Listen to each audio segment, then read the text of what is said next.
ശാസ്ത്ര സാഹിത്യ പരിഷത്തിനെ കുറിച്ച് ആദ്യമായിട്ടൊരു പക്ഷേ കേൾക്കുന്നത് എഞ്ചിനീയറിംഗ് കോളേജിൽ വെച്ചിട്ടാണ്.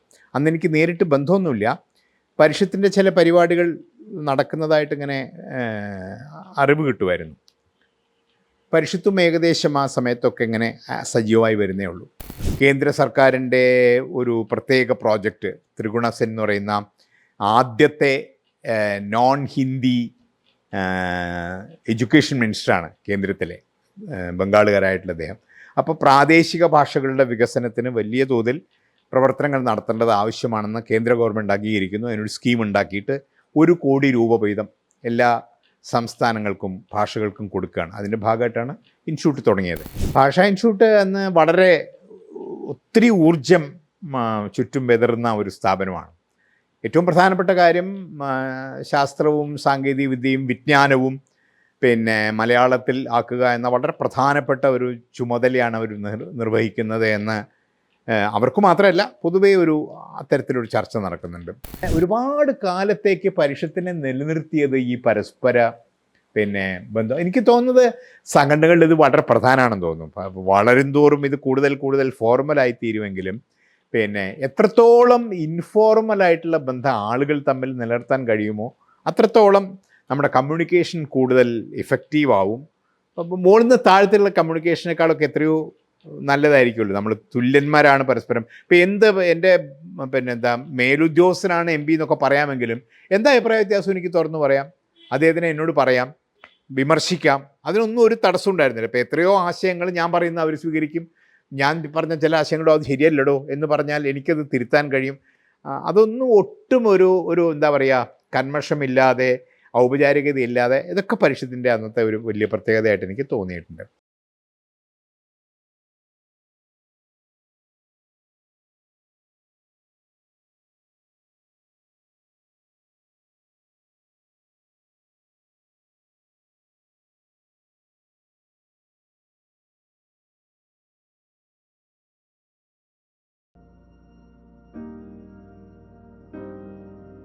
എൻ്റെ പശ്ചാത്തലം എന്ന് പറയുന്നത് എൻ്റെ നാട് പാലക്കാട് ജില്ലയിലെ പട്ടാമ്പിക്കടുത്തുള്ളൊരു ഗ്രാമപ്രദേശമാണ്.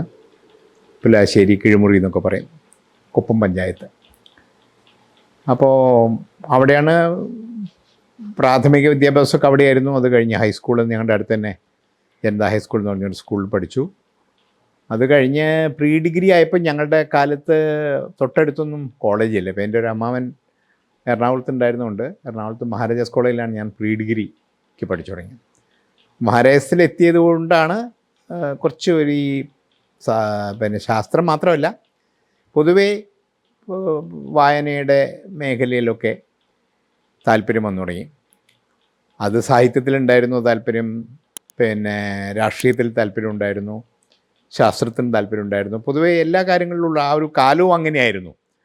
സച്ചിദാനന്ദനൊക്കെ പഠിക്കുന്ന ഒരു കാലമാണ് എൻ്റെ. സച്ചിദാനന്ദൻ MA പഠിക്കുമ്പോഴേ ഞാൻ പ്രീ ഡിഗ്രിക്ക് മഹാരാജാസ് പഠിക്കും. ഒരുപാട് അറിയപ്പെടുന്ന എഴുത്തുകാരും ഒക്കെ ഉള്ളൊരു അന്തരീക്ഷമൊക്കെ ഉണ്ട്. സാനു മാഷ് പഠിപ്പിക്കുന്നു, ലീലാവതി ടീച്ചറുണ്ട്, അറിയപ്പെടുന്ന ഒരുപാട് അധ്യാപകരും ഒക്കെയുള്ള MK പ്രസാദ് മാഷ് അന്ന് ജൂനിയർ ലെക്ചറൊക്കെ ആയിട്ട് അവിടെയുണ്ട്. അന്ന് മാഷെ നേരിട്ട് ഞാൻ പരിചയപ്പെട്ടിട്ടൊന്നുമില്ല. അപ്പോൾ ഈ ഒരു പശ്ചാത്തലത്തിലാണ് ശാസ്ത്രത്തിൽ പ്രത്യേകിച്ചല്ല ഇത്തരം കാര്യങ്ങളിലൊക്കെ ശാസ്ത്രത്തിലും സാഹിത്യത്തിലും സമൂഹത്തിലും ഒക്കെ താല്പര്യം ഉണ്ടാവുന്നു. ലോകത്തിലേക്ക് പുതിയൊരു കണ്ണുമായിട്ട് നോക്കുന്നു. അങ്ങനെയൊക്കെയുള്ളൊരു കാലം. അത് കഴിഞ്ഞ് ഞാൻ അവിടുന്ന് തൃശ്ശൂർ എഞ്ചിനീയറിംഗ് കോളേജിലാണ് പിന്നീട് പഠിച്ചത്. എഞ്ചിനീയറിങ്ങിന് പോയി പ്രീ ഡിഗ്രി കഴിഞ്ഞിട്ട്. തൃശ്ശൂർ എഞ്ചിനീയറിംഗ് പഠിക്കുന്ന കാലത്ത് എഞ്ചിനീയറിംഗ് കോളേജിൻ്റെ അന്തരീക്ഷം ഒരു എലീറ്റിസ്റ്റിക് അന്തരീക്ഷമാണ്. എങ്കിൽ പോലും ഒരുപാട് സാമൂഹ്യ താല്പര്യമുള്ള കാര്യങ്ങളൊക്കെ നടക്കുന്നുണ്ട് ചുറ്റും. അതിലൊക്കെ ഇങ്ങനെ അന്നും വായന ധാരാളം നടക്കും. തൃശ്ശൂർ പബ്ലിക് ലൈബ്രറിയിലും ഞങ്ങളുടെ തൊട്ടടുത്ത് തന്നെ ഒരു വിയ്യൂർ ലൈബ്രറി ഉണ്ട്, അവിടെയും ഒക്കെ ആയിട്ട് ഒരു അബ്ദുൽ ഖാദർ സാറുണ്ടായിരുന്നു ഇലക്ട്രിക്കൽ ഡിപ്പാർട്ട്മെൻറ്റിൽ. മമ്മൂട്ടി എന്ന് പറഞ്ഞൊരു സാറുണ്ടായിരുന്നു. ഇവരൊക്കെ ഞങ്ങൾ പൊതു കാര്യങ്ങൾ ചർച്ച ചെയ്യും. ലോക രാഷ്ട്രീയം, ശാസ്ത്രം ഇതൊക്കെ ചർച്ച ചെയ്യുന്ന ചില വേദികളൊക്കെയാണ് ഉണ്ടായിരുന്നത്. അങ്ങനെയൊക്കെ പഠിച്ചുകൊണ്ടിരിക്കുന്ന കാലത്ത് വായന മുന്നോട്ട് പോകുന്നു. ശാസ്ത്ര സാഹിത്യ പരിഷത്തിനെ കുറിച്ച് ആദ്യമായിട്ടൊരു പക്ഷേ കേൾക്കുന്നത് എഞ്ചിനീയറിംഗ് കോളേജിൽ വെച്ചിട്ടാണ്. അന്ന് എനിക്ക് നേരിട്ട് ബന്ധമൊന്നുമില്ല. പരിഷത്തിൻ്റെ ചില പരിപാടികൾ നടക്കുന്നതായിട്ട് ഇങ്ങനെ അറിവ് കിട്ടുമായിരുന്നു. പരിഷത്തും ഏകദേശം ആ സമയത്തൊക്കെ ഇങ്ങനെ സജീവമായി വരുന്നേ ഉള്ളൂ. അത് കഴിഞ്ഞ് എഞ്ചിനീയറിംഗ് കോളേജിൽ അവസാനത്തെ വർഷത്തിൽ പഠിക്കുമ്പോൾ അവിടെ ഞങ്ങളുടെ ഒരു ആനുവൽ ഡേ സെലിബ്രേഷനിൽ സംസാരിക്കാൻ മുഖ്യ പ്രഭാഷകനായിട്ട് വരുന്ന എൻ വി കൃഷ്ണവാര്യരാണ്. അന്ന് അദ്ദേഹം മാതൃഭൂമിയുടെ എഡിറ്റർ സ്ഥാനം മാറി ഭാഷാ ഇൻസ്റ്റിറ്റ്യൂട്ട് തുടങ്ങിയിട്ട് അതിൻ്റെ ഡയറക്ടറായിരിക്കുന്നു.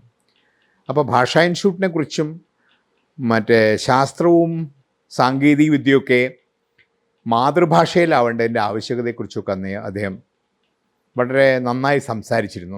നമുക്ക് താല്പര്യം നേരത്തെ തന്നെ ഉള്ളൊരു മേഖല. പുള്ളിയുടെ പ്രഭാഷണം കൂടി ആയപ്പോൾ അത് വളരെ ഇഷ്ടം തോന്നി. എന്ന് പറഞ്ഞാൽ നമ്മുടെ ഭാഷയിലും ശാസ്ത്രവും സാഹിത്യവും പിന്നെ വിജ്ഞാനം മൊത്തത്തിലും ഒക്കെ വികസിക്കേണ്ടതുണ്ട്, ഇംഗ്ലീഷിൽ മാത്രമല്ല എന്നൊക്കെയുള്ളൊരു പൊതുധാരണ നേരത്തെ തന്നെ ഇങ്ങനെ മനസ്സിൽ കിടക്കുന്നത് വികസിപ്പിക്കാൻ അത് സഹായകമായി. എൻ വിയുടെ ഒരു പ്രഭാഷണമാണ് ഒരു പക്ഷേ ഒരു വഴിത്തിരിവായതെന്ന് പറയാം.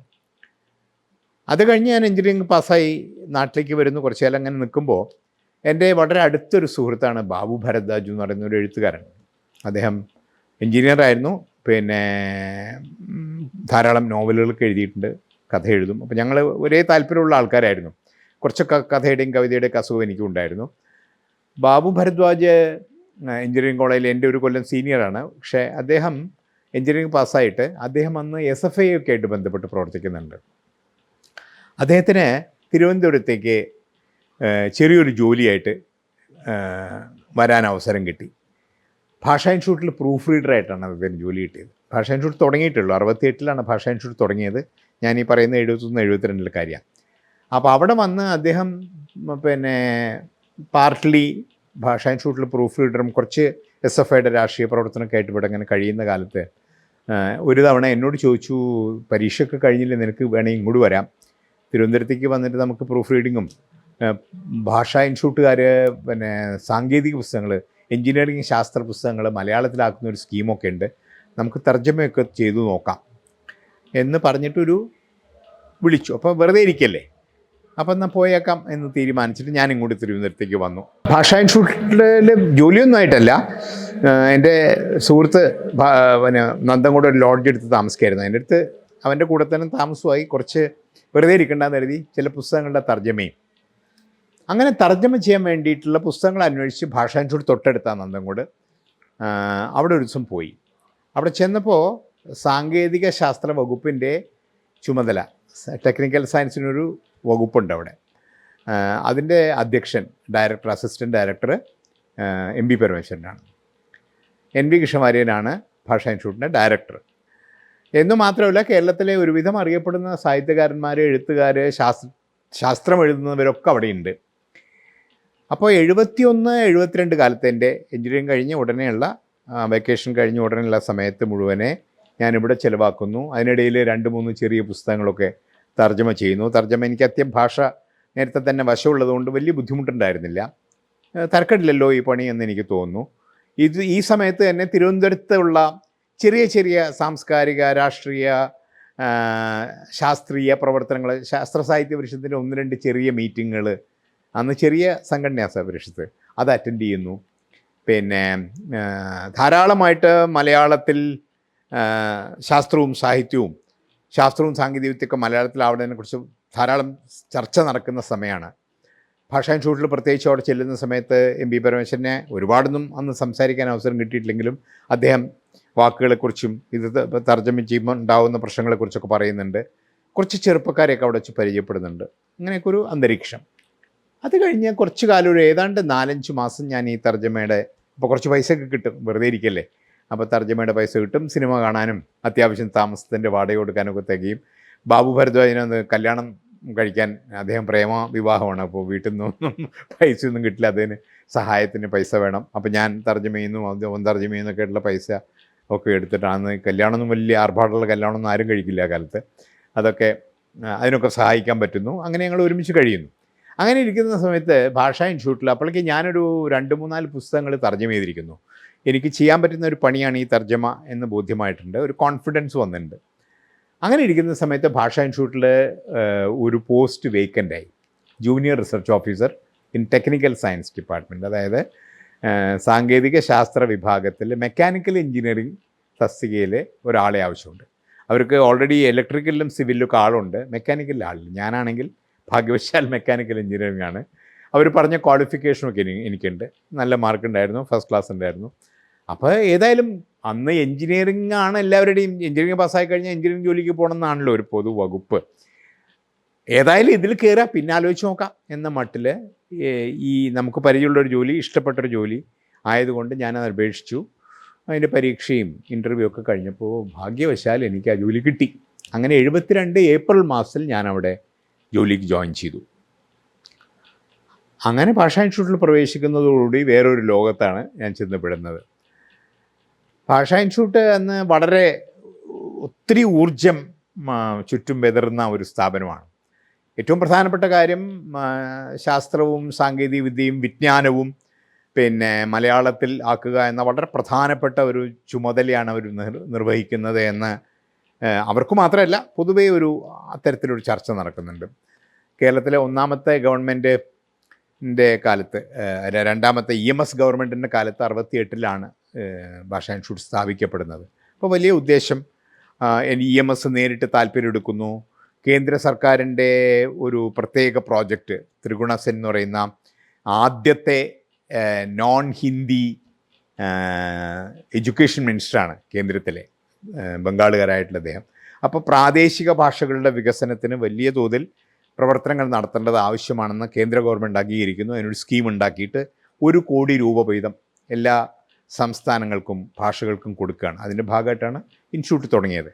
അപ്പോൾ അതിന് പറ്റിയ ഒരു ടീമിനെ ഉണ്ടാക്കാനുള്ള ശ്രമത്തിൻ്റെ ഭാഗമായിട്ടാണ് NV കൃഷ്ണവാര്യനെ ഡയറക്ടറായിട്ട് ചൂസ് ചെയ്ത് കേരളത്തിലെ ഏറ്റവും പ്രഗത്ഭരായിട്ടുള്ള എഴുത്തുകാരെയൊക്കെ അവിടെ കൊണ്ടുവന്നുണ്ട്.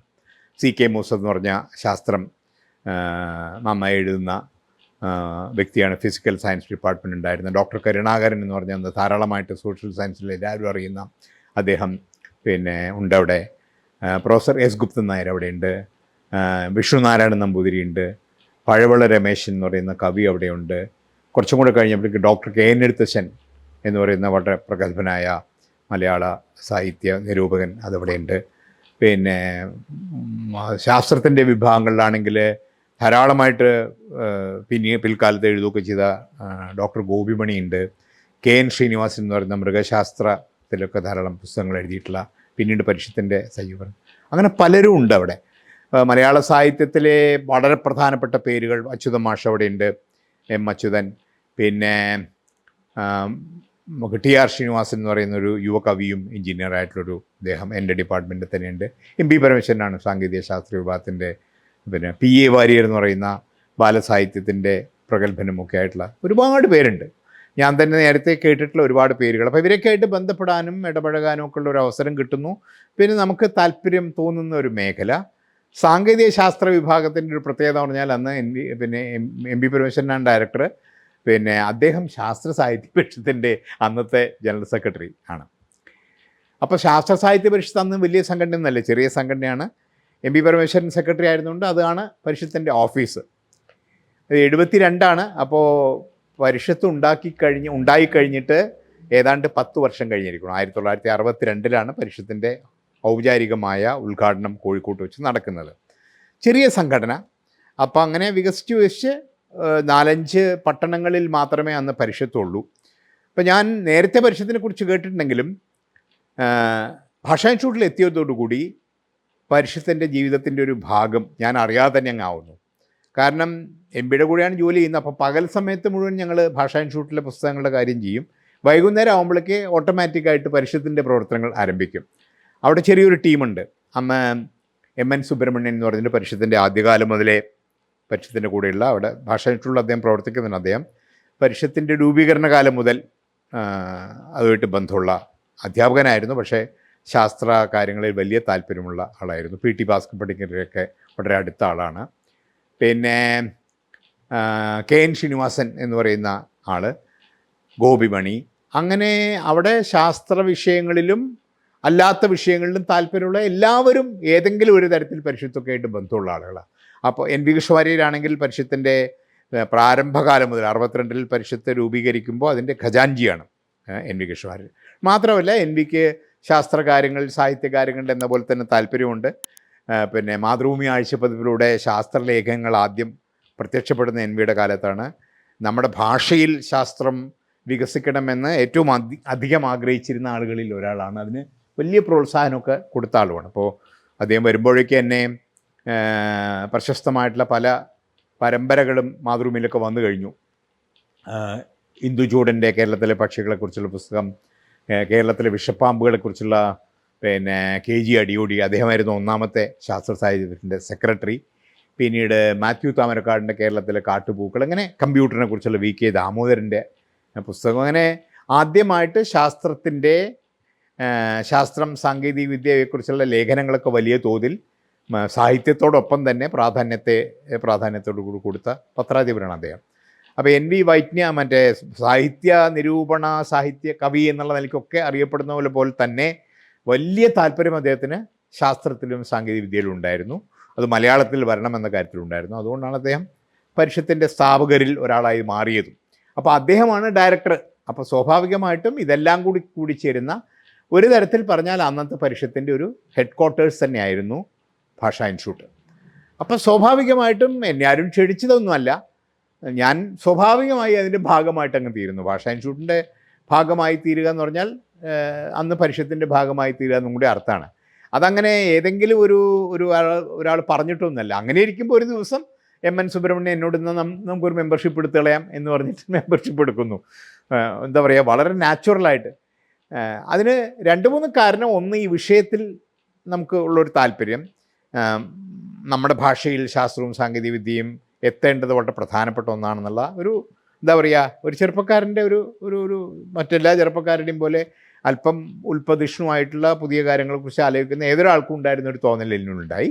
രണ്ടാമത്തെ ഒരു കാര്യം, ഇതൊക്കെ ചെയ്യുന്ന ആളുകൾ തമ്മിലുള്ള ഒരു പരസ്പര ബന്ധം, സാഹോദര്യം, അതൊരു തീരെ ഫോർമലായിട്ടുള്ള ബന്ധമല്ല. ഭാഷാ ഇൻസ്റ്റിറ്റ്യൂട്ടിൻ്റെ ഒരു പ്രത്യേകത തന്നെ അവിടെ assistant director, research officer, junior research officer, peon, clerk, ഇങ്ങനെയുള്ള ബന്ധങ്ങൾക്കൊന്നും ഒരു സ്ഥാനം ഉണ്ടായിരുന്നില്ല. അപ്പോൾ എല്ലാവരും ഒരുപോലെയായിരുന്നു. പിന്നെ രാപ്പകൽ വ്യത്യാസവും ഇല്ല. രാവിലെ ഞാനെന്നൊക്കെ ബാച്ചിലറാണ്, തൊട്ടടുത്തൊരു സ്ഥലത്താണ് താമസിക്കുന്നത്. രാവിലെ എന്നാൽ നേരത്തെ വാടോ എന്ന് പറയും MB. അപ്പോൾ 7 മണിക്ക് 8 മണിക്ക് അവിടെ എത്തും.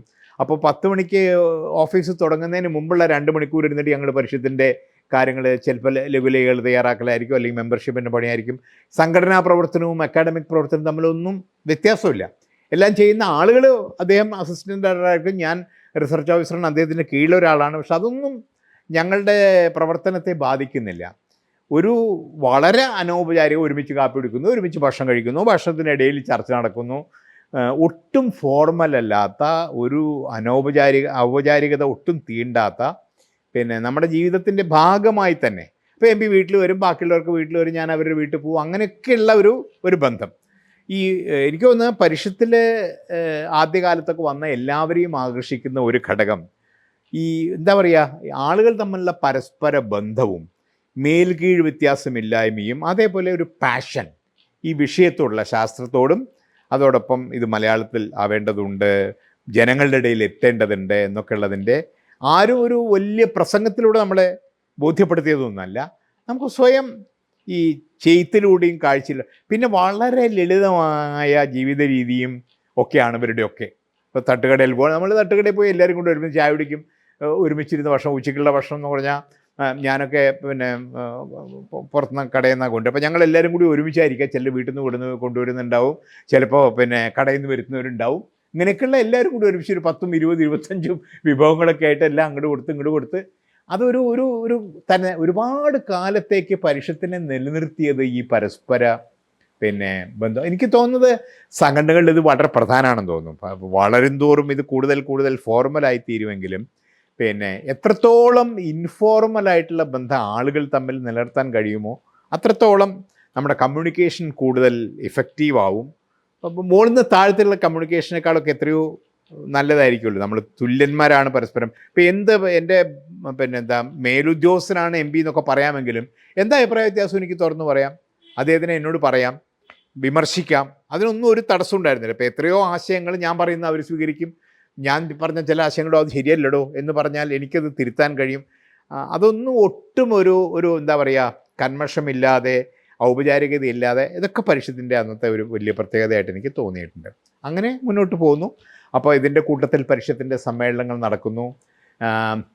72, 2002 ഞാനവിടെ ജോയിൻ ചെയ്ത് കഴിഞ്ഞ ഉടനെയാണ് കോഴിക്കോട്ട് വെച്ച് പരിഷത്തിൻ്റെ ഒന്നാമത്തെ പ്രധാനപ്പെട്ട സമ്മേളനത്തിൽ ഞാൻ പങ്കെടുക്കുന്നത്. 10ാം വാർഷിക സമ്മേളനമായിരുന്നു. അപ്പോൾ പരിഷത്ത് രൂപീകരിക്കപ്പെട്ട് 10 വർഷമായിരുന്നു.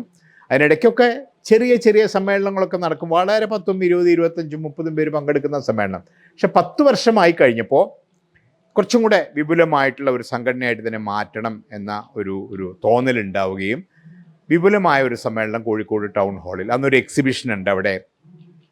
പരിഷത്തുകാരായിട്ടുള്ള ഒരുപാട് ആളുകൾ, പിന്നെ പരിഷത്തിൻ്റെ സുഹൃത്തുക്കളായിട്ട് ആൾക്കാർ പരിസരം ഒരു പ്രധാനപ്പെട്ട വിഷയമായിരുന്നു അന്ന്. ഈ സ്റ്റോക്ക്ഹോം കോൺഫറൻസിന് ശേഷം ലോകത്തെമ്പാടും പരിസരത്തെക്കുറിച്ചിട്ടുണ്ടായിരുന്ന ഒരു അവബോധം, അവബോധം ആ സമ്മേളനത്തിൽ പ്രതിഫലിക്കുന്നുണ്ടായിരുന്നു. പരിഷത്തിൻ്റെ അതുവരെയുള്ള പ്രവർത്തനത്തിൻ്റെ അടിസ്ഥാനത്തിൽ പരിഷത്ത് കുറെ കൂടെ വ്യാപകമായ പ്രവർത്തനങ്ങളിലേക്ക് നീങ്ങണമെന്നൊരു തീരുമാനം അവിടെ ഉണ്ടാവുന്നു. അപ്പോൾ അതിലാണ് ഞാൻ ചെന്ന് പങ്കാളിയാവുക. അപ്പോൾ അതിനു മുമ്പ് തന്നെ പരിഷത്ത് രൂപീകരിക്കപ്പെട്ടിരിക്കുന്നു. പരിഷത്ത് 1962 പിന്നെ കോഴിക്കോട് ഇമ്പീരിയൽ ഹോട്ടലിൽ ചേർന്ന ഒരു സമ്മേളനത്തിലാണ് എൻ്റെ പ്രാഥമിക രൂപീകരണം നടക്കുന്നത്. പിന്നീട് പിന്നെ അവിടുത്തെ ഏത് കോളേജാണ്, ദേവഗിരി കോളേജിൽ നടക്കുന്ന ഒരു സമ്മേളനത്തിലാണ് ഫാദർ, അവിടുത്തെ പ്രിൻസിപ്പളായിരുന്ന അച്ഛനാണ് അത് ഉദ്ഘാടനം ചെയ്യുന്നത്. അത് വേറൊരു കഥയാണ്. അപ്പോൾ പരിഷത്തിൻ്റെ ഈ 10ാം വാർഷികം മുതലാണ് ഞാൻ സജീവമായിട്ട്, അതിനുമുമ്പേ മെമ്പറൊക്കെ ആയിട്ടുണ്ടെങ്കിലും 71 മെമ്പറാവുകയും 10ാം വാർഷികം മുതൽ സജീവമായി പ്രവർത്തിച്ചു തുടങ്ങുകയും ചെയ്യാം.